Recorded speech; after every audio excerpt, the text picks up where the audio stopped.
Cricket.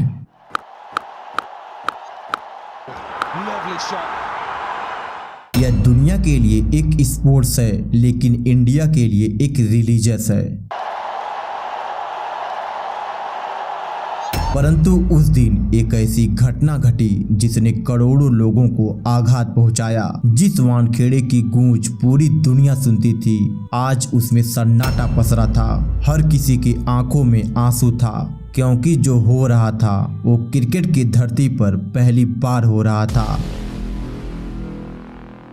साल 2002 में England team Bharat दौरे पर थी। भारतीय टीम 5 में से 3 मैच जीत चुकी थी और इस सीरीज का आखिरी मैच वानखेड़े में खेला जाता है, जिसमें इंग्लैंड टीम टॉस जीतकर पहले बैटिंग करने का फैसला किया और इंग्लैंड ने 50 ओवरों में 255 रन बनाकर भारत के सामने 256 रनों का टारगेट रख दिया। इस टारगेट का पीछा करते हुए सौरव गांगुली ने 80 रनों की शानदार पारी खेली, परंतु भारत का कोई दूसरा बल्लेबाज इनका साथ नहीं दे पाया और हालत ऐसी हो गई कि भारत 49 ओवरों में 245 रन बनाकर अपने 8 विकेट गंवा देता है। अब आखिरी 6 गेंदों पर 11 रन बनाना था और फ्लिंटॉफ के हाथ में गेंद होती है। फ्लिंटॉफ की पहली गेंद पर 2 रन आया, उसके बाद दूसरी गेंद पर 1 रन आ सका, लेकिन तीसरी गेंद पर फिर से 2 रन आता है। ऐसे में भारत को 3 गेंदों पर 6 रनों की दरकार थी और इंग्लैंड को मात्र 2 विकेट लेना था। तभी चौथी गेंद पर फ्लिंटॉफ ने कुंबले को रन आउट कर दिया। कुंबले महज 5 रन बनाकर पवेलियन चल दिए, लेकिन अब क्रीज पर आखिरी विकेट था। तभी फ्लिंटॉफ ने श्रीनाथ को बोल्ड करके इस मैच को 5 रनों से जीत लिया। साथ में यह सीरीज 3-3 की बराबरी पर खत्म हो जाती है। लेकिन यह बात यहीं पर खत्म हो जाती तो इतिहास आज याद ही क्यों करता। दरअसल फ्लिंटॉफ का करियर इस सीरीज से पहले खत्म माना जा रहा था और यह सीरीज उसके करियर के लिए बेहद ही इम्पोर्टेंट थी। उसके पास आखिरी मौका था खुद को साबित करने के लिए और उसने इस पूरे सीरीज में गेंद और बल्ले से शानदार प्रदर्शन किया। इसी के साथ कई मैच भी जिताया, इसीलिए अब उसका करियर बच गया था और उसने आखिरी ओवर में 11 रन बचाकर सीरीज भी बचा लिया था। ऐसे में वो अपनी खुशी पर काबू नहीं कर पाया, अपने जश्न पर कंट्रोल नहीं कर सका और वो अपने आपे से बाहर हो गया और उसी के बहाव में उसने अपनी टी-शर्ट को उतारकर पूरे वानखेड़े ग्राउंड में दौड़ने लगा।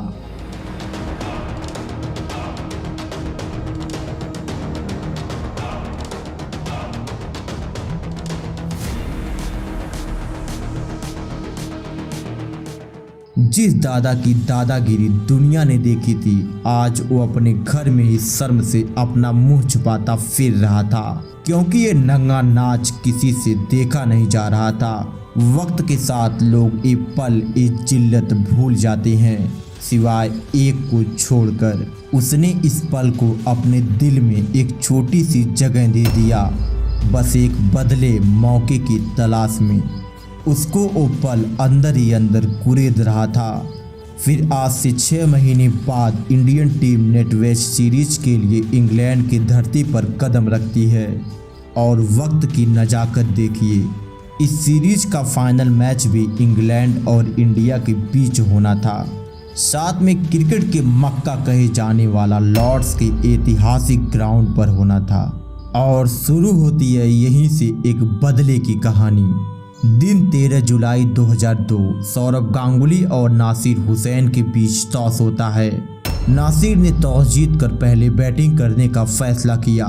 इंडियन गेंदबाजों ने शुरू में तो खूब दम दिखाया और विकेट भी जल्दी मिल गया, लेकिन इस पारी का यह पहली खुशी थी, क्योंकि फिर नासिर ने ऐसी बैटिंग की, उसके सामने सभी गेंदबाजों ने अपने हथियार डाल दिए। नासिर के साथ मार्कस ने भी अपना शतक पूरा कर लिया और फिर अंत में फ्लिंटॉफ ने 40 रनों की इम्पोर्टेंट पारी खेलकर स्कोर को 50 ओवरों में 5 विकेट खोकर 325 रनों तक पहुंचा दिया, जो उस वक्त 300 से ऊपर ही असंभव का टारगेट होता था। यानी अब हर कोई इंग्लैंड की जीत पक्की मान चुका था। इंडियन खिलाड़ी भी निराश हो चुके थे लेकिन जब सौरव गांगुली मैदान पर आए तो उनका तांडव देखने को मिला।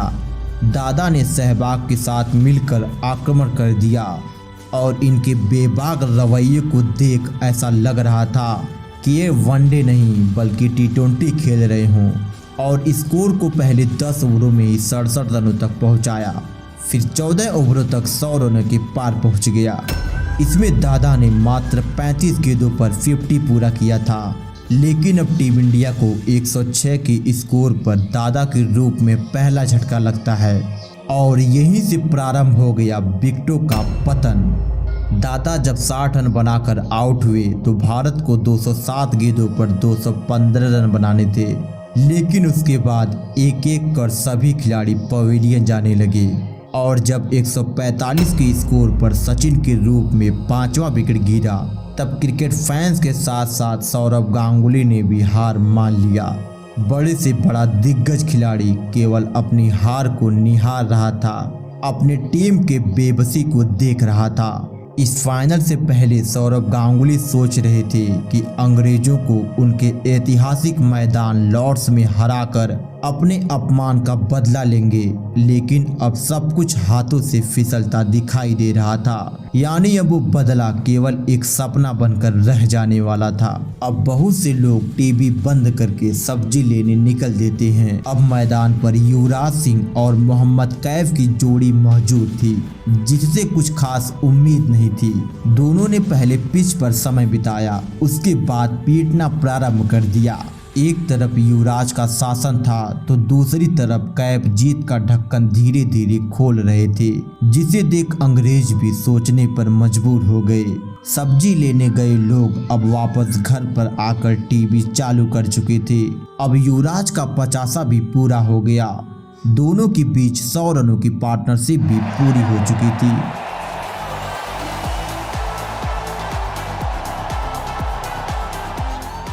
यानी अब इंडियन टीम एक बार फिर से मैच में वापसी कर चुकी थी। लेकिन तभी 69 के निजी स्कोर पर युवराज सिंह आउट हो गए।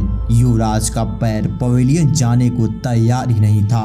उनका ये मायूस चेहरा सब कुछ बयां कर रहा था। यहाँ से 50 गेंदों पर मात्र 58 रन बनाना था, लेकिन मुश्किल यह था कि इस काम को मोहम्मद कैफ को अकेले ही करना था। लेकिन सलाम है कैफ के जज्बे को, जिसने अंग्रेजों के सामने उनकी धरती पर जरा भी नहीं डगमगाया और हरभजन के साथ मिलकर लड़ता रहा।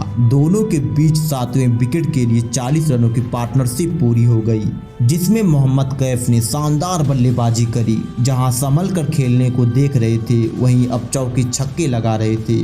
बॉल पर बॉल, बाउंड्री पर बाउंड्री लगाए जा रहे थे और अब वक्त ऐसा आ गया कि भारत को 18 बॉल पर मात्र 14 रनों की दरकार थी। मैच पूरी तरह से भारत के हाथ में था, लेकिन एक बार फिर से उस सरफिरे बेहुदे खिलाड़ी के हाथ में गेंद थमाई गई, जिसके सर से उस जीत का भूत नहीं उतरा था। Andrew Flintoff. उसने अगली 3 बॉल में हरभजन को बोल्ड किया और कुंबले को विकेट कीपर के हाथों कैच करवा दिया। यहाँ कैफ को लग गया था कि हम मैच हार जाएंगे। जैसे तैसे यह ओवर खत्म हुआ और अब 12 गेंदों पर मात्र 11 रन चाहिए थे और इस ओवर की पहली 5 गेंदों पर 5 सिंगल आया, लेकिन आखिरी गेंद पर चौका आ गया। इस तरह इस ओवर से 9 रन आ गया। ऐसे में आखिरी ओवर में मात्र 2 रन चाहिए थे, मात्र 2 रन चाहिए थे, लेकिन मोहम्मद कैफ स्ट्राइक पर नहीं थे। यह भारत के लिए बहुत ही बड़ी समस्या थी और सामने गेंद लेकर खड़ा था फ्लिंटॉफ, जिसे टीम इंडिया की उम्मीदों पर पानी फेरने का महारत हासिल था। उस वक्त उसने कई बार ठीक ऐसी ही परिस्थिति में टीम इंडिया को हार थमाई थी। इस बात का डर हर किसी के मन में कहीं न कहीं चुभ रहा था और जब पहली 2 गेंद जहीर से डॉट हुई तो ऐसा लगा इतिहास खुद को दोहरा रहा है। दादा की सांसें थमी थी, वो अपनी लॉकेट पकड़कर बैठे थे और टीम इंडिया संकट में। गेंद फ्लिंटॉफ के हाथ में, तभी तीसरी गेंद पर जहीर का सिंगल भागना, फिर ओवरथ्रो से डबल भाग जाना और फिर इंडियन खिलाड़ियों का जश्न मनाना, सब कुछ नॉर्मल था सिवाय एक कप्तान जो लॉर्ड्स की बालकनी में अपने टी शर्ट को उतार लहरा रहा था। जिसे देख सभी अंग्रेज हैरान, हताश, शर्म से पानी पानी हो गए। आज से 6 महीने पहले उसने मेरे मैदान पर शर्ट उतारी थी और जवाब में हमने भी उसके लॉर्ड्स के ऐतिहासिक मैदान में अपनी शर्ट्स निकाल कर लहरा दिया। बात बराबर हो गई और यह पल दुनिया के लिए ऐतिहासिक हो गया और लॉर्ड्स में ऐसा पहली बार किसी ने किया था। इसीलिए आज भी दादा की जर्सी को म्यूजियम में रखा गया है और जब किसी देश के लीडर लॉर्ड्स के मैदान में जाते हैं तो दादा के उस किस्से के बारे में उसे जरूर बताया जाता है। और यदि यह कहानी पसंद आई हो तो वीडियो को लाइक और चैनल को सब्सक्राइब जरूर कीजिएगा।